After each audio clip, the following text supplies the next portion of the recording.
Really sure how to. Oh, wait. Can't do this.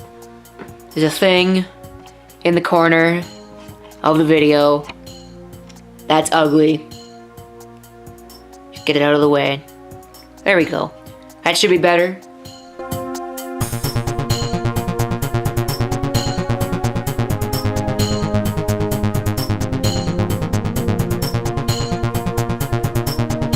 Yeah, it seems to be a regular occurrence on this show where I just go ahead and have just random things in the corner. You can see a shadow there too, which is kind of bugging me. Oh yeah, by the way, this drink that we have on this particular show is Nestea, at least this week. If you ever wanted iced tea that actually tastes good, this is the stuff to get. Don't know why I'm making drink recommendations though, because nobody ever listens to anything that I say. But this is good stuff. This is good stuff. Trust me. Anyway, there are a lot of things going on right now. This is one of the biggest things. Did you know that today is actually the 12th of November of 2013, which makes it 11/12/13? I think that's probably the coolest part of the entirety of today. Of course, I have no idea if this is actually being edited and if you are actually even watching this on the 12th of November of 2013, but I think it's awesome. It's being recorded then, that's for sure. So to start off with, I don't actually have a link to it in the document, which by the way will be made public when this actually is uploaded and finished. There'll be a link to it in the description below. Well, by the time you get to it, it might not actually be public. I don't know. I haven't decided if I'm going to open it up just yet. It's private right now because, of course, this is a thing that's not happening yet. But I'm talking about maybe changing the name of this show. Oh yeah, this is a pen that I got from University Meat. It's a pretty sweet pen, as you can see. It's got a light to it. But it's just an ordinary pen. So if you're wondering about that, there you go. I'm not really going to give away which university this belongs to because I may or may not get in a lot of trouble for it. I have a web page up right now. Well, not right now. It'll be up hopefully by the time this video airs. And there'll be a link to it in the document. There isn't a link right now. I might as well add that. I should probably add that into the doc. But I now have a suggestions page, which allows you to interact with me and to do all this stuff.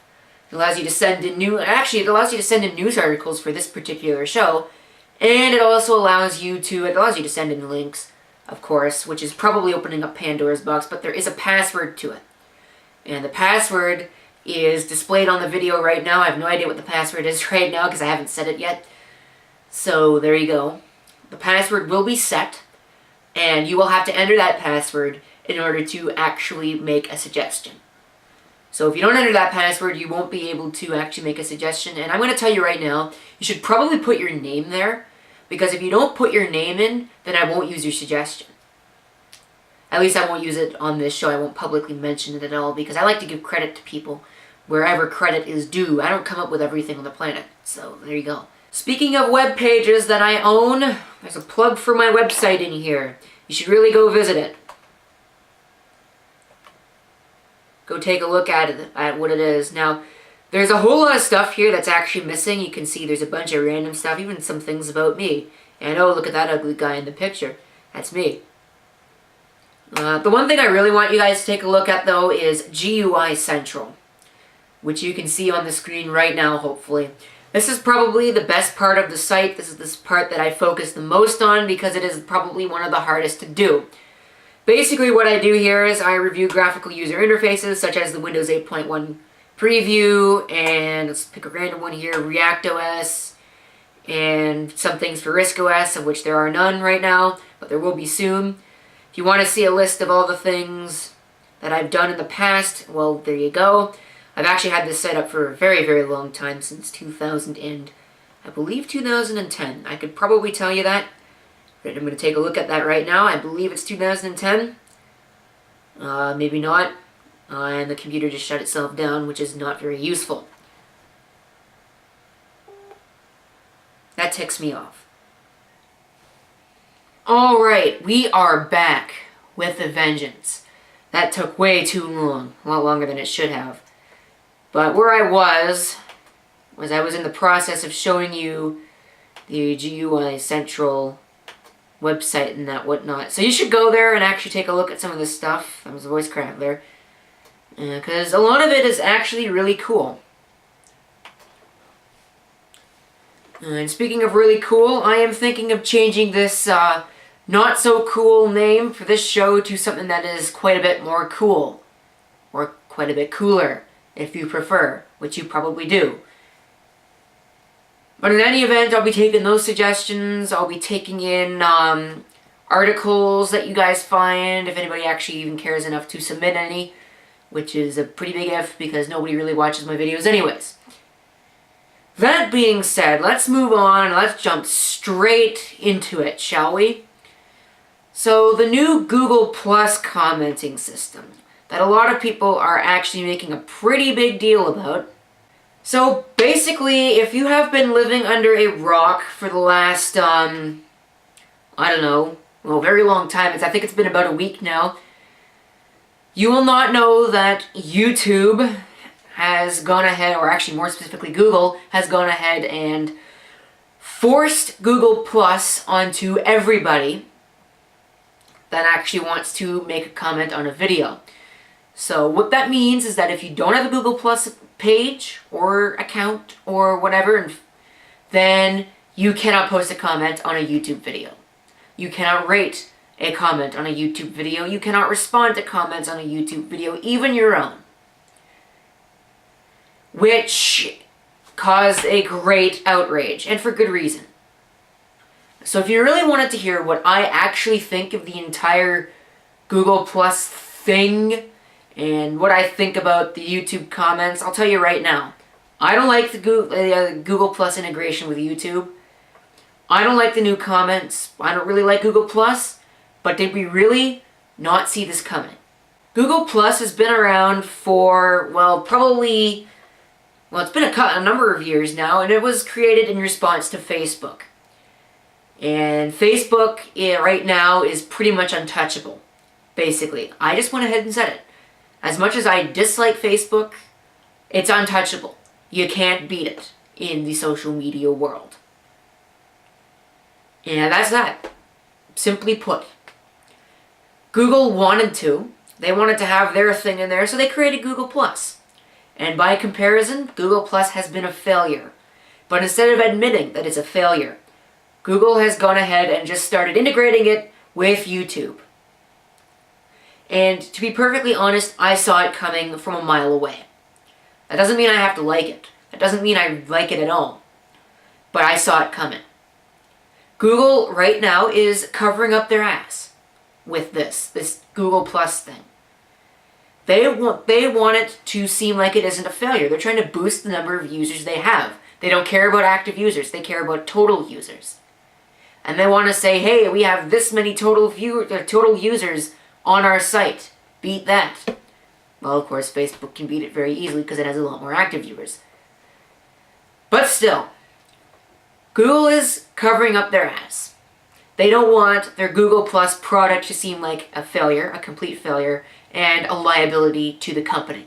Because this is a company, this is a business decision that they're doing here. They're trying to make their investment look somewhat good. Google Plus is an investment for Google. They want it to seem like a good investment. They're not doing a very good job of it either. But there you go. It's a business investment. That's how it all works. I saw it coming, but I really don't like the new comments. The spam filter is kind of terrible. The moderation is terrible. Deleting comments doesn't really work at all.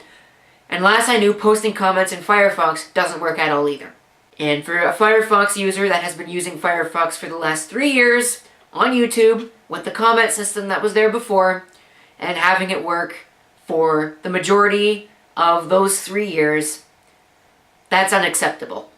So let's plug some more of my my services here. If you're actually looking for me, you can go ahead and find me on Vimeo.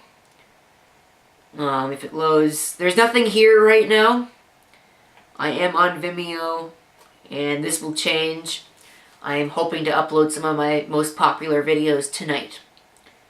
Although that probably won't end up actually happening. I don't know. I'm really busy tonight, so I have a couple of things that I need to prepare for tomorrow. You can also actually find me on Flickr. If you didn't know that, well, you do now. There's not a whole lot there. In fact, the only thing that's actually here right now, and I just dropped my pen, the only thing that's here right now is an image of some virus thing that I had when I first, well, that's the first image that I uploaded to Flickr. But anyway, if you want to take a look at images, you can go ahead and take a look at the Flickr page, Colonel Press 666. It's the same as my username, as is the Vimeo username. If I didn't mention that already, which I probably didn't, because I am just absolutely out of it right now. There you go. You'll also probably end up seeing some teasers for some upcoming videos, potentially. I don't know. We'll have to see what ends up happening. Maybe you'll see a teaser for this video. I don't know. We're gonna have to see and find out. So here we go. Let's get into the first real topic of the day, and that is that Apple and Samsung are back in court once again over patent violations. So they are back in court, but not over a new suit. They're in court once again to decide how much the damages in the August 2012 whole thing actually should be. So if you don't know, the verdict was that Samsung is guilty of infringing 6 Apple patents, and they were awarded, or Apple was awarded, $1 billion and, or thereabouts, in damages, which is a pretty large sum for patent violations. Not a whole lot when you consider that Apple originally sought $2.5 billion, which is excessive. But a judge in March of this year re-examined this and determined that the original jury in the Court of California had incorrectly calculated $450 million of that $1 billion payout. So $550 million, Apple gets, no big problem at all. But $450 million is going to be looked at again, and is being looked at probably right now as I speak, but I don't know, which means that it could end up being a lot more. But I don't really care about how much is awarded in terms of damages for patent violations and all this. I really care about the fact that it's been brought to court anyway. I am so sick and tired of all of these patent trolls. You know what? I'm going to say it right now. Apple, I'm sick of you. Microsoft, I'm sick of you. Google, I am sick of you. Samsung, I am sick of you. And any other patent troll out there, I am just totally sick of all of you. You all need to stop worrying about little things like rounded corners and slide to lock and all these stupid little UI things. Because I'll tell you what, it's staving off innovation. Instead of spending all this money on court costs and all this whatnot, you could be spending money innovating. You could be spending it on R&D. You could be spending it on all this stuff. And I just flicked the microphone there, so I'm sorry about that, but there you go. You can spend it on all of this other stuff. But oh no, you're spending it on patent trolling, basically. Which is irritating. And oh yeah, that's another thing. The patents that are being given out in the patent world are pretty damn stupid. A patent over rounded corners. A patent over slide to lock. Why are those even patents? How is that patented in any way? It's an idea. You're trying to patent an idea. You can patent the implementation. I don't care. What I care about is the fact that you're patenting rounded corners. My face is rounded corners. Does that mean I can be sued for violating Apple's patents? Basically, this whole thing has just become a gigantic dick measuring contest between Apple and Android. It's not just Samsung. It's pretty much everybody in the whole Android market. Like I said, it's become a dick measuring contest, and it's definitely become a contest within the fan bases that surround these things. Apple versus Android needs to not exist anymore. But I'm condoning it in the comments for this particular video, so let all hell break loose. I don't care. I want to know what you think of it. Moving right along, we now have something from Lady Gaga. Yes, that's right, I'm covering a story by Lady Gaga. It is the world's first flying dress. Seriously, are you kidding me? We have airplanes, we have hot air balloons, and now we have dresses that we can fly in. So she calls it the Volantis. How original. There are just no words to describe how dumb of an idea this is. We don't need it, and the world doesn't need it, but the world's gonna care anyway. Because, oh, it's Lady Gaga. Oh, it's a flying dress. Interesting. We can now fly around in our clothes. Not that you would probably fly around without clothes. That's not a good idea. Don't do that. Just, we don't need these things. Again, you could be spending the money that you're researching, that you're throwing into R&D for these kinds of things. You could spend that money on, I don't know, helping the typhoon victims in the Philippines. Apple's new iPad mini has been released in Canada to a lot of fanfare, like it usually is, for $419 and up. It has a new Retina display, ooh fancy, and it's really, other than that, it's not much different from the other iPad minis. But here's what I think. You can think whatever you want. I think the iPad mini is absolutely stupid. It should never have come to market. Because what is the point? If you're going to buy an iPad mini, you'd be better off just buying an iPhone or a full-size iPad. Because an iPad is basically the same thing as a phablet. It is dumb. It doesn't need to exist. You look stupid holding a phone. Mind you, the iPad mini is not a phone, but if you have a phablet, you look stupid holding a phone that's like the size of your hand right up to your ear. I've seen it before. It looks really, really goofy. But the iPad is basically the same thing, but without a phone. Why don't you just buy an iPhone?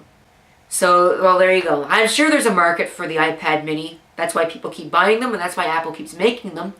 But if you're going to buy an iPad mini for just any old purpose, like for using around the house or whatever, buy a full-size iPad. It's money better spent. So American Airlines and US Airways have now been merged, basically. They've been given the merger okay. I'm not sure if they're merged yet. But basically this creates the biggest airway in the entirety of the United States. Probably even the world.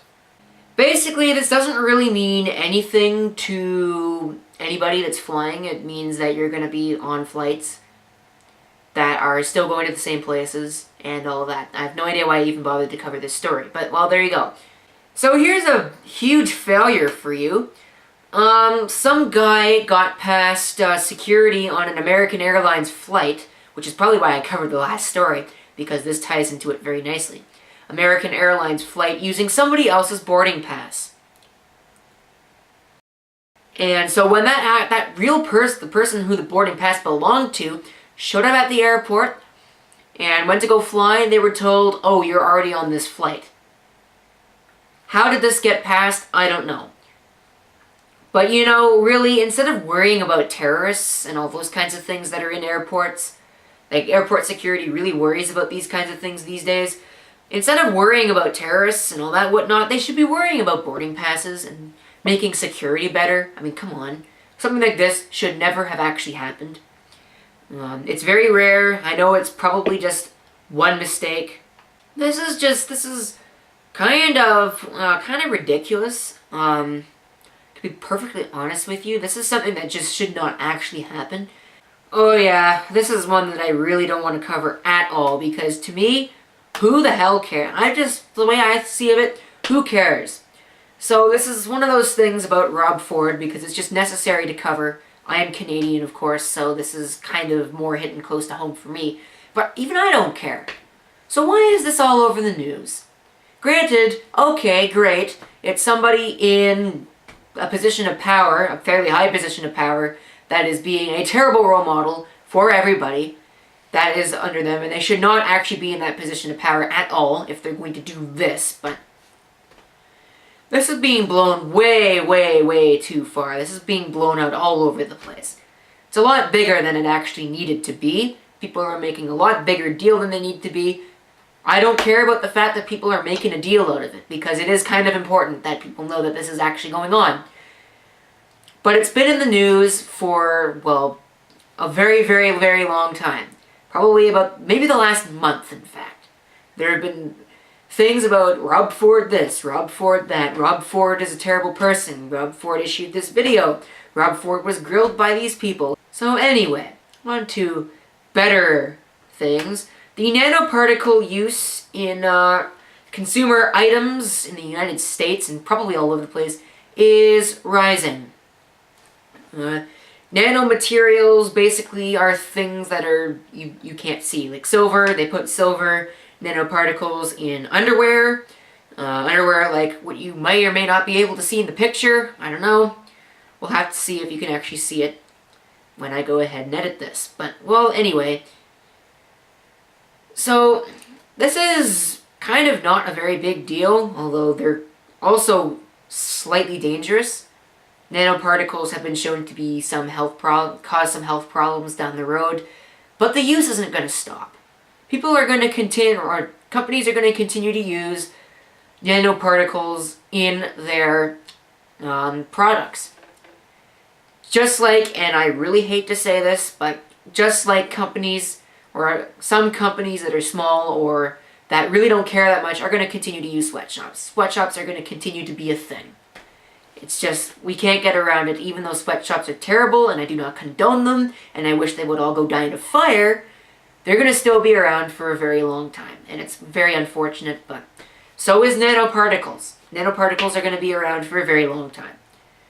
Just as fiberglass is going to be around for a very long time, and I'm going to be around for a very long time. Probably not as long as nanoparticles and sweatshops and all that whatnot, but still. So now we get on to Xbox One news. The Black Friday sales on Xbox Ones and games and whatnots are being limited by Microsoft for various reasons. While PS4 is having buy two, get one free offers, Microsoft has missed yet another chance to become king of the living room. And I'm really not surprised about it anymore, because they've been shooting themselves in the foot quite frequently over the last little while. But this is, Microsoft needs to, they need to step their game up. Not only is their platform $100 more expensive, but they are also limiting game sales, and they are limiting this and that. They're shooting themselves in the foot. Oh yeah, and here's a fail. Yet another one. The Xbox One was accidentally leaked out to the public. Microsoft accidentally shipped a couple of them through suppliers. And somebody actually got one. Twitter user @MoonlightSwami got one early and basked in the adoption, or basked in the adoration of basically everybody, because he promptly changed his name to #1 source for Xbox One. And then got banned from Xbox Live and was pretty ticked off about it. So I can understand where the guy is coming from. I really can understand where the guy is actually coming from, because he got this device and now he can't even really use it at all because it's been banned. It's been given the ban hammer. But this is on Microsoft. This is a quality assurance fail, because something like this shouldn't happen. You should be making sure that you don't accidentally ship anything through any supplier. Shouldn't have even sent them to your suppliers to begin with. Should have waited until closer to the actual release date. But I guess not. I guess it's Microsoft, and they've been shooting themselves in the foot a lot lately.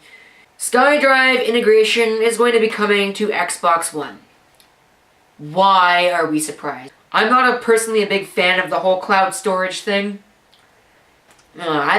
Because for one big reason. I don't like cloud for this one reason. And that is the fact that if I were to lose connection to the internet tomorrow, if I were to lose power tomorrow, I would not be able to access my cloud storage and my documents. For things like photos and videos and stuff that isn't important, sure, why not? But I'm not about to trust my secured documents on the cloud right now. And what if it gets hacked? Like, what if the cloud gets hacked somehow? I'm sure it's going to happen. Somehow somebody's going to find their way around the encryption, and they're going to release documents that belong to people, and they're going to cause a whole huge, they're going to cause a huge mess. It's going to happen, mark my words. You can quote me on that. So reportedly, the next iPhone is going to have a curved screen. I don't know why everybody's making a big deal about these new curved screen things. I don't know. I'm sure there's a reason for it. But I don't see the point in having a curved display. The displays on phones right now, or on iPods, because that's right, I have two different devices. The screens on, the flat screens on iPods and on Android phones and on Windows phones and on whatever you want, they're fine right now as it is. So, I guess it's just Apple finally catching up in terms of the field of what's going on right now. But the curved displays really don't need to be a thing, in my opinion. I'm sure there are benefits to it, but I don't really know. I haven't really researched that much into it, and I'm sure I'm going to have a whole bunch of people hounding me in the comments now, but whatever. I don't think that curved displays are necessarily a step in the right direction. Now, pressure sensitivity, which is something that Apple is also reportedly working on, can be a very good thing. Being able to sense how much pressure I'm actually placing on something when I'm pushing it is a good thing. That might allow some additional functionality in applications or in the UI or in whatnot. I probably should be careful while I'm doing this because I might throw it right at the wall and break it. So an iPad exploded in a Vodaphone store. Well, it didn't really explode. What happened was a burst of smoke and some sparks and fire shot out from the charging port of an iPad. So technically speaking, it did explode, and the store was evacuated as a result. How did something like this pass QC? I mean, come on. Granted, this kind of thing happens all the time, and, well, you know, computers, technology, all this kind of stuff, it's no secret that things are going to explode. Every once in a while, there's going to be something that leaks through, that has a bad battery, or a bad charging circuit, or a bad display, and it just goes sky high as a result. Something like this really shouldn't actually be as big of a problem as I've noticed it has been now. And I don't know what's going on. Maybe batteries need to be improved by quite a bit, because it seems that batteries very frequently are exploding in devices. So the gun sentence here in Ontario, or the minimum gun sentencing, or, okay, there's probably a whole bunch of better ways to word that, but you know what I mean, has been ruled unconstitutional. And here's what I think about this. There is one line in this article that I actually agree with pretty well. Let's see if I can find it here. Mandatory minimums don't reduce crime and do more harm than good. That is the one line here that I actually agree with. They don't. No, nothing is going to deter people from doing crimes. It's human nature to commit acts of violence, acts that are considered against the law. It's human nature. If there are rules, people are going to break them. That's just the way that the human mind works. So there's that. Minimums are not going to deter people from doing crimes at all. It's been proven, so why do we even have mandatory minimums? Maximums are great, those are nice. Minimums are okay. They can help you judge, they can help the judge decide how much they should be giving, but, well, there you go. Mandatory minimums aren't so much of a really necessary thing. We don't need them. So the sun's up-and-coming magnetic flip has physicists on edge. Because, and the reason why they're on edge is because there's going to be an increase in solar flares. And solar flares are kind of a big deal because they can cause problems like knocking out power grids, causing issues to cell phone communications, causing issues with infrastructure for various things like internet and phone and all this whatnot, as if anybody actually has a landline phone anymore. So they're kind of a problem, and I can see why they're on edge, because things are going to start to get fairly big.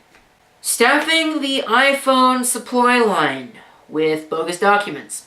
During the release of the iPhone 5 and its release to public, shipping it out to people, the demand for having speed was so great that it required Apple to retain 4 different brokers to find 15,000 men and send them to work in a flex factory in Malaysia to turn out the cameras for the iPhone. The cameras are made in the Flex International factory, and so they needed 15,000 men to help with this, to make things faster. Now, one of these 4 people, Rayan Strestha, I am mispronouncing that name out the yin-yang, so I'm sorry about that, but he said that the pressure for speed was so great that he couldn't wait for his government to process foreign worker permits, so he cheated and gave 46 men and the government some fake contracts showing that the men were working for some other company for which a waiting period had expired. So they would be allowed to be sent onto the factories without really any stopping at all.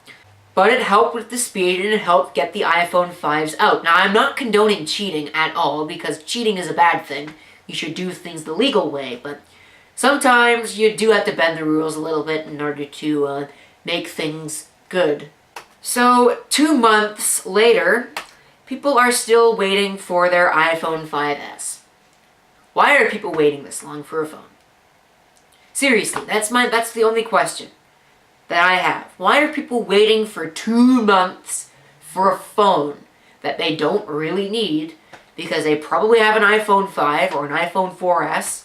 Why do people do this? Is it just because it's Apple? Now, I'm going to go ahead and say it right now. I don't have an iPhone. I'll never buy an iPhone. I don't need an iPhone. I have it's probably upside down, but I have a Samsung Ace 2X Galaxy smartphone. I also have an iPod Touch. An iPhone is nothing more than an iPod Touch with a phone built in it. So to me, there is no point in having an iPhone.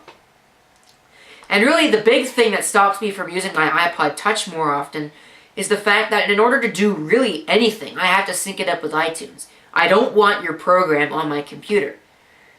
I wouldn't care if, basically, let's rant about iTunes here for a little bit.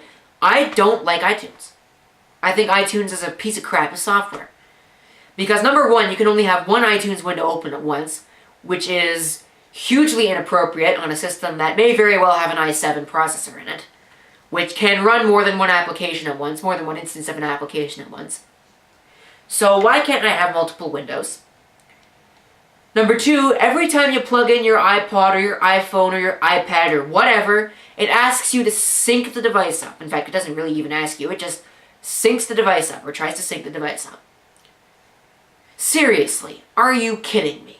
I don't want to sync my device every single time I plug it in. Most of the time when I plug my device into my computer, I want to take things off of it, because I don't use email to send things to myself. It's a waste of my mail inbox. I plug it into the computer, and I transfer files off of USB. Granted, it's quite slow, but it's still faster than sending everything through email and then going through every single email and saving it. I don't think iTunes is a necessary program to be using with an iPod or an iPhone or an anything. It is stupid. I shouldn't have to use iTunes if I want to actually use an iPod or another device, such as an iPhone. And that's stopping me from using an iPhone. Stopping me from getting an iPhone. Because with Android, you don't have to have a software program in order to do anything with it. You plug it in and go. With Apple and their iTunes program, and I don't really use iTunes at all, simply because I don't use playlists. Because playlists are inappropriate for my use of music. I have a lot of music, but I organize it in a folder. I don't like playlists because every single time I open it, I'm going to be changing the order of songs around. I don't make playlists. I organize songs, I click and drag them into Windows Media Player, and have them play that way. That's how I listen to my music. So there you go. I hope you enjoyed my huge, long spiel about well, iTunes basically is what that entire thing was about, even though it had nothing to do with the article. Oh, here's the really bad one of the day. The One World Trade Center versus the Willis Tower. Which skyscraper is taller? It's basically just a gigantic dick measuring contest over who has the tallest building. Seriously, are you kidding me? Of all the things to be having a debate over, it's over who has the tallest freaking tower. You could be worrying about who is providing the most support to Africa, or to Haiti, or to Philippines, or to wherever on this planet. All this time that you're wasting building these tall, gigantic skyscrapers, all this money that you're throwing into building all these gigantic skyscrapers, you could be throwing at building orphanages, or schools, or things that are actually useful to people. That basically people don't need to care about. But you do, because you just want to have a dick measuring contest for no reason. That's just really annoying. And what's even more annoying is that people in Chicago are saying that, oh, it's not taller because of a technicality. Why the F does this even matter? Like, seriously. Who cares who has the tallest damn building in the nation? Sure, it's stuff for record books, stuff for the Guinness World Records thing, but it's not even a world record. You don't even have the tallest building in the world. If it was going to be the tallest building in the world, sure, I can possibly see why you would care so much. I would care a lot more than I do right now. But this doesn't matter. Anyway, on to lighter news about the Willis Tower and things that are actually useful for society and are positive.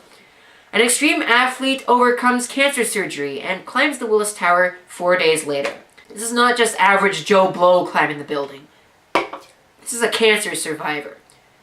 So this is a fairly powerful symbol of courage and strength and good things to come. I hope more people do this, because this is one of those things that's just this. We need more good things in the world. Before I leave, one more thing. You should watch the polar bear migration in real time. If you really want to do that, there is the link to it in the document. You can go ahead and take a look at that. If you ever wanted to see polar bears migrate, which I don't think a lot of you have, but if you, on the off chance that you may or may not want to see polar bears migrate, there you go. There's a live feed set up. At least I think. There should be a live feed set up. Oh yes, there is a live feed set up, and it is playing right now on the computer. Probably playing right now on the green screen as well. So maybe you can see it, maybe you can't. Maybe I'll just get out of the way for a second, because I'm going to be gone in a second anyway. But there you go, there's your whole little thing. If you actually wanted to see that, it should be right there somewhere. Right here somewhere on the screen. I don't know where I'm pointing at all. And that is going to do it for My World on Your Screen this week. It probably won't be known as My World on Your Screen for very much longer. Thank you for watching. If you have any comments, feel free to leave them down below. Feel free to send me your suggestions as well. And this is CP666 signing off. I hope to see you next time on My World on Your Screen. Until then.